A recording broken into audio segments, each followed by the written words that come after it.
ভগবান শ্রীকৃষ্ণ বলেন, মানুষ সাধারণত সেটার জন্যই কেঁদে ভাসায় যেটা তার কখনো ছিলই না। পৃথিবীতে আজ অবধি এমন কোনো মানুষের জন্ম হয়নি যার জীবনে কোনো দুঃখ কষ্ট নেই। সে যতই ধনী ব্যক্তি হোক কিংবা গরিব, কষ্ট সবার জীবনে আছে। এমনকি প্রভু শ্রীরাম এবং ভগবান শ্রীকৃষ্ণ নিজেদের জীবনে অসীম কষ্টের সম্মুখীন হয়েছিলেন। কিন্তু কথায় বলে, তুমি যেভাবে এই সংসারটাকে দেখবে ঠিক সেভাবেই তুমি বাঁচবে। তাই সকল পরিস্থিতিতে খুশি থাকার চেষ্টা করো, কারণ খুশি সেই একমাত্র অনুভূতি যা তোমায় যে কোনো পরিস্থিতির বিরুদ্ধে লড়াই করার শক্তি এবং ইচ্ছে দুটোরই যোগান দেবে। সংসারে কষ্ট দেবার মানুষটি যতই ক্ষমতাশালী হয়ে যাক না কেন, ঈশ্বরের থেকে ক্ষমতাশালী সে কখনোই হতে পারবে না।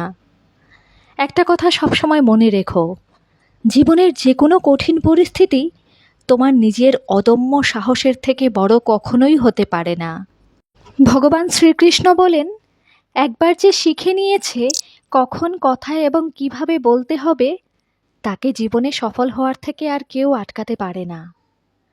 মানুষ একটা জিনিস কিছুতেই বুঝতে চায় না, যে তারা যে জিনিসগুলোর পেছনে ছুটছে সেগুলো কোনোটাই স্থায়ী নয়।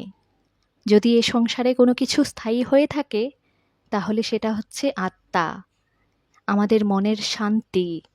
বাকি যা আছে তার কোনোটাই স্থায়ী হতে পারে না। যখন তুমি কোনো খারাপ কাজ করো বা ভালো কাজ করো, তখন তোমার হয়তো মনে হয় কেউ তোমায় দেখছে না।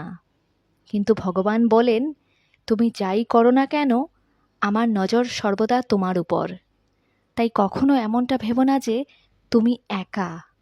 ঈশ্বর কিন্তু সর্বদা তোমার সাথেই আছেন।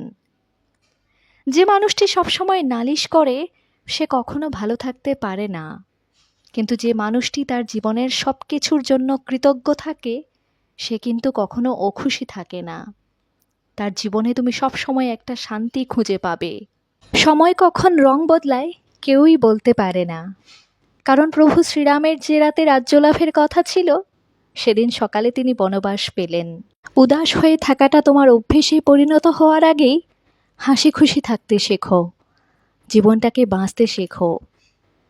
কেউ এমনও হয় যার কাছে সব থাকা সত্ত্বেও সবসময় উদাস থাকে, আবার কেউ এমনও আছে যার হয়তো কিছুই নেই কিন্তু তারপরও সে আনন্দে জীবন কাটায়। আজকাল দুনিয়ায় অতিরিক্ত ভালো মানুষ হয়ে থাকা মোটেও ভালো নয়। কামান থেকে বেরোনো গোলাবারুদ যেমন আর ফিরে আসে না, ঠিক তেমনি মুখ থেকে বেরোনো কথাও কখনো ফেরত আনা যায় না। তাই যখনই মুখটা খুলবে বুঝে শুনে খোলো। সম্মান এবং প্রত্যাশা মানুষের থেকে রেখো না, কারণ সম্মানটা মানুষের হয় না, হয় প্রয়োজনের। তাই প্রয়োজন মিটে গেলে সম্মানও চলে যায়। কিন্তু ভগবানের উপর আস্থা থাকলে ভগবান তার ভক্তদের কখনো একা ছাড়েন না। সবাই বলো, হরে কৃষ্ণ কৃষ্ণ কৃষ্ণ হরে হরে, হরে রাম রাম রাম হরে হরে।